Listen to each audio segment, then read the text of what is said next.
The wacky world of MultimediaJay. Well, here we are. Another no-energy Saturday for me. I usually take it easy on Saturdays and resume constructive stuff on Sunday. Saturday is usually my day to relax. However, I think I'm going to make an exception and try and do something at least partially constructive on a Saturday. Namely, install some components to this system to try and quiet it down a little more. Now, Tuxedo's already a very quiet system, which is why I've been trying to catch up the Silver Bullet to be in a similar position sound-wise to this system. However, I think there's more that I can do.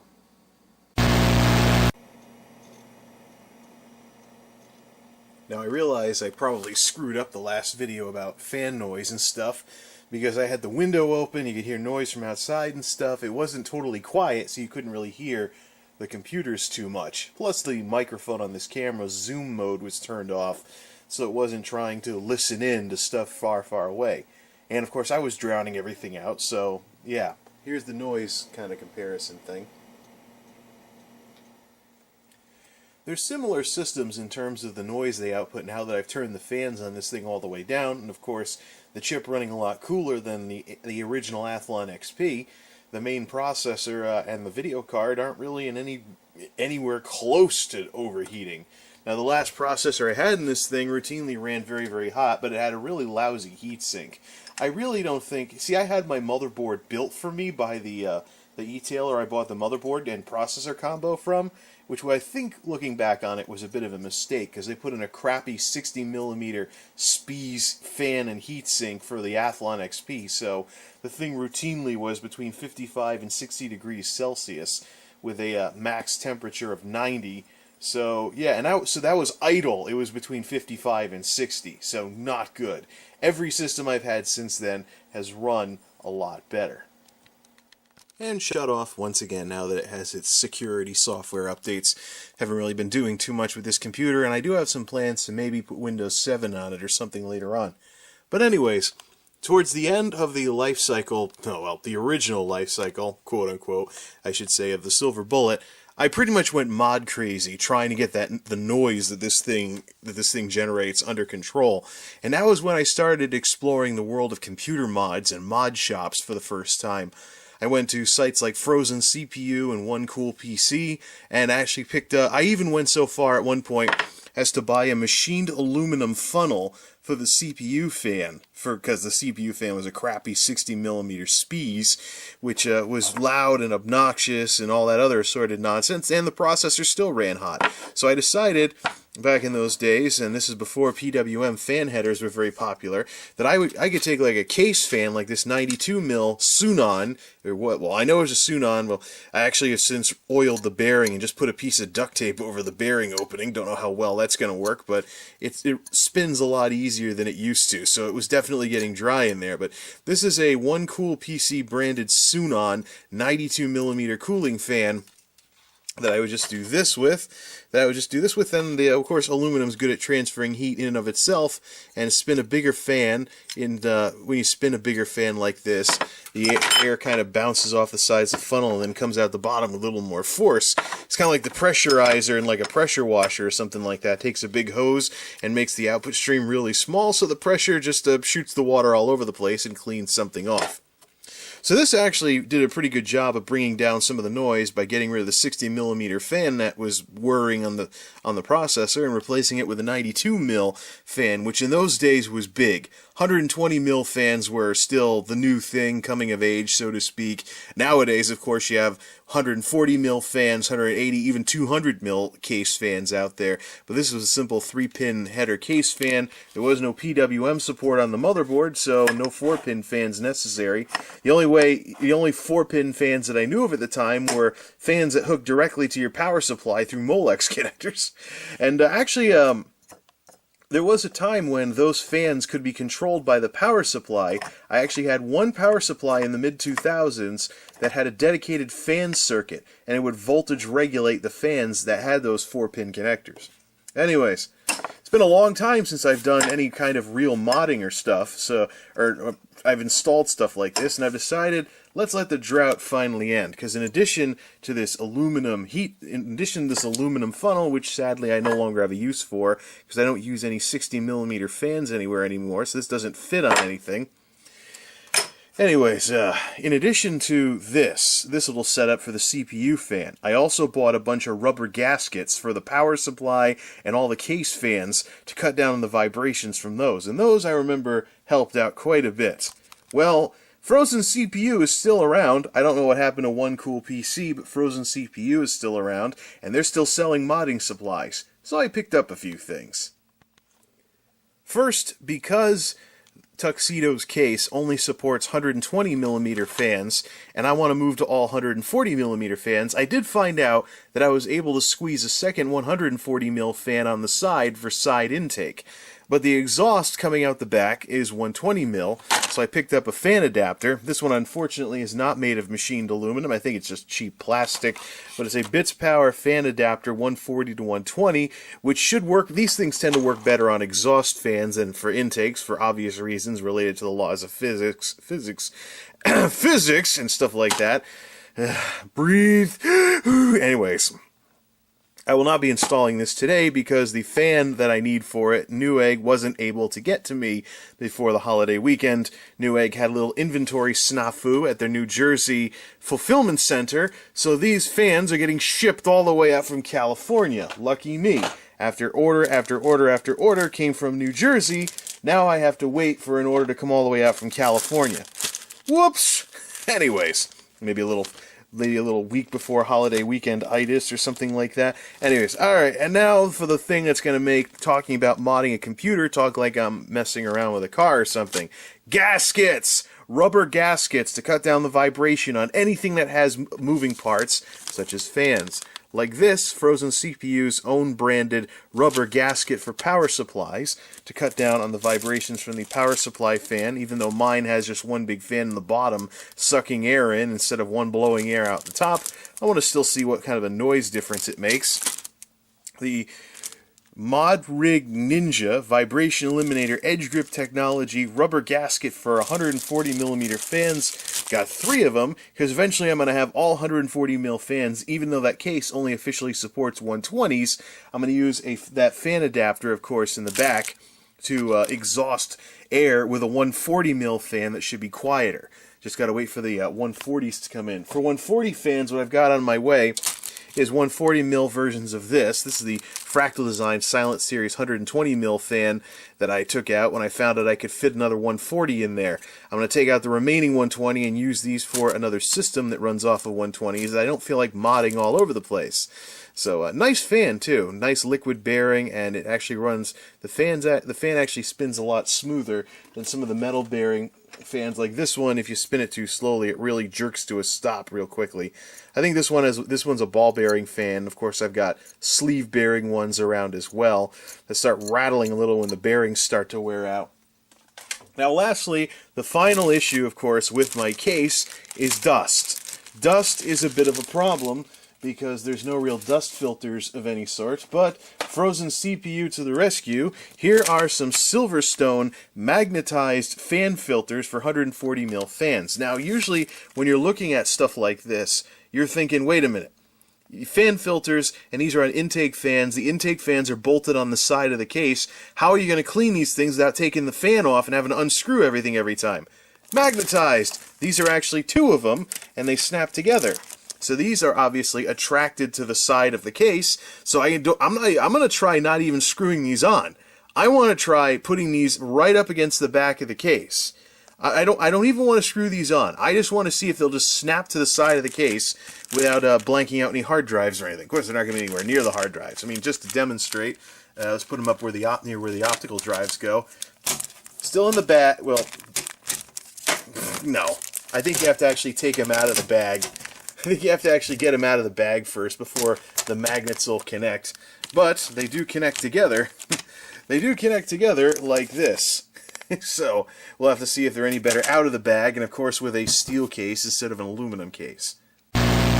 I've probably taken this computer apart more times in the past few weeks than in the past few years at the rate I'm going. Anyways, fractal design, 140 mil fan, bolted a little bit over towards this corner, because one thing I read about when reading about changing out fans and power supplies is that there's an issue with side intake fans, and anytime you have two fans right next to each other, if one's an intake and one's an exhaust, what do you do about keeping the air from just getting directly exhausted by the exhaust fan without getting a chance to blow down the stuff? So I'm actually tossing around the idea, maybe installing some rubber, not rubber, but some hose inside this thing, so the air coming in goes directly to the processor. And likewise with the one down below, I put the old Cooler Master sleeve bearing piece of junk back in there.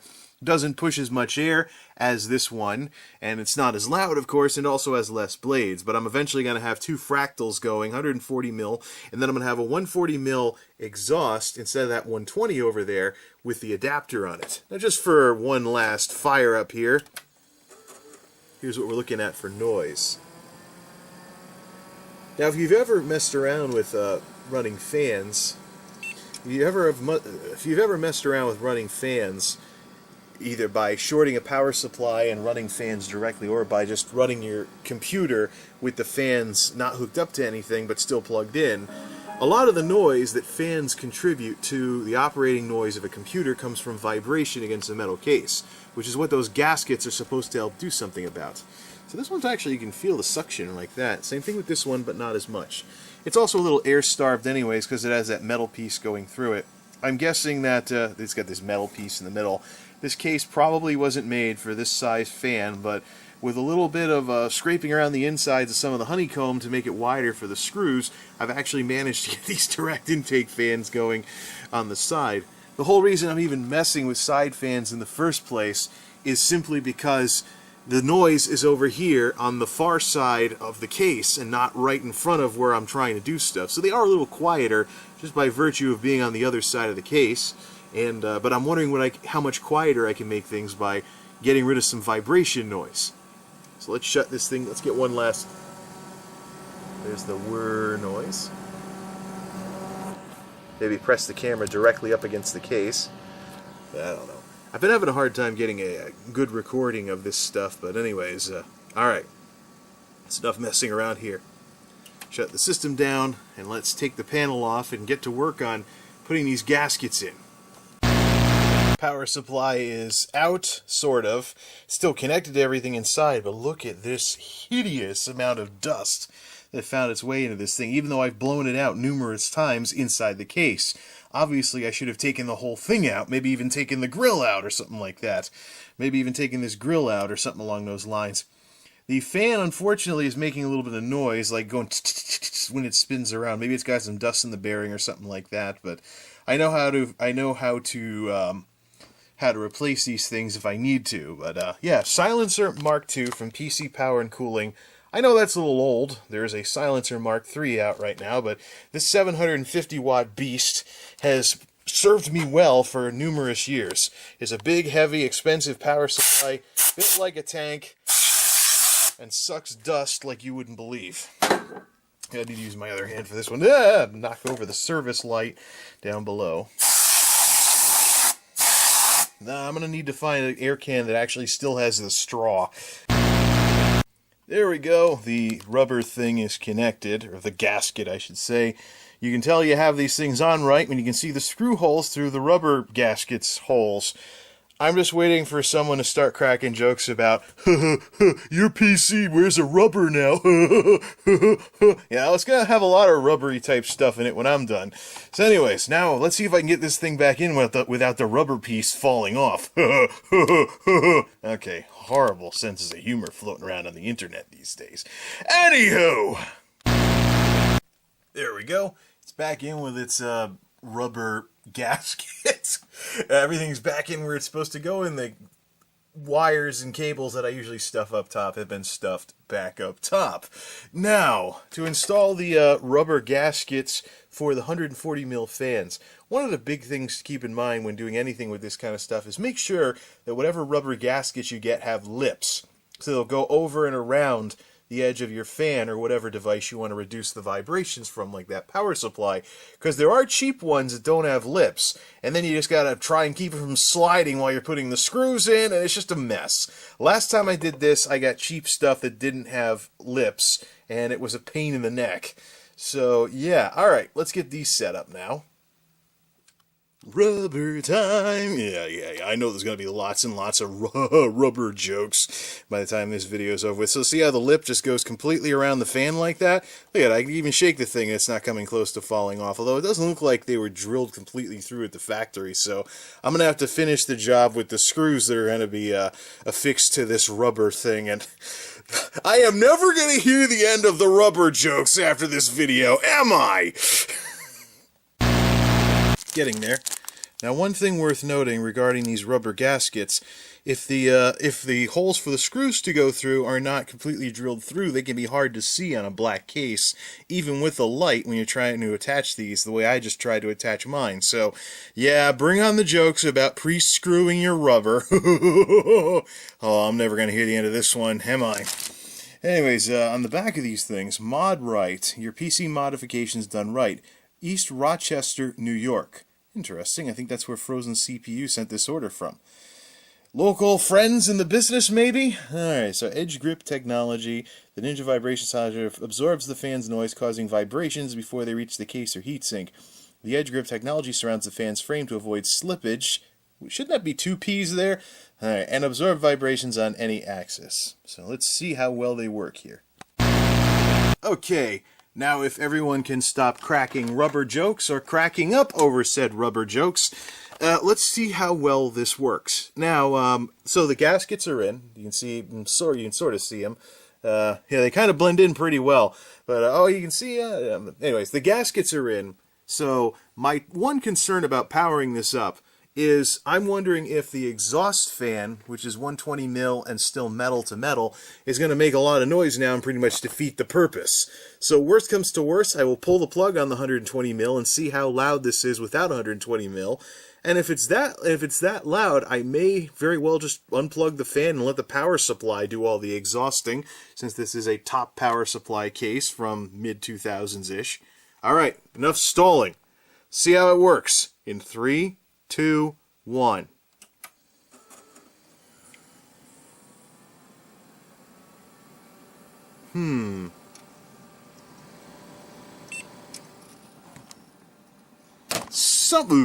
Yeah, almost broke the camera. Somewhat of this, I'm not used to the door actually working. Somewhat of an improvement, but if I put my hand against it, not as much vibration, except over here. Let's try unplugging the exhaust fan, see what we got once this thing finishes booting into Windows. Okay, no exhaust fan. Exhaust fan has had its plug pulled, not going to spin. All it's going to spin is stuff that has a gasket. 3, 2, 1.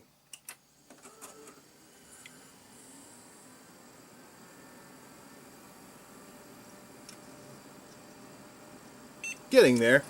Now we've got mostly motor noise from this fan specifically. So what I should do, and what I probably need to do, is quit confusing the heck out of the fan controller by having fans that draw differing amounts of current hooked up to the controllable ports.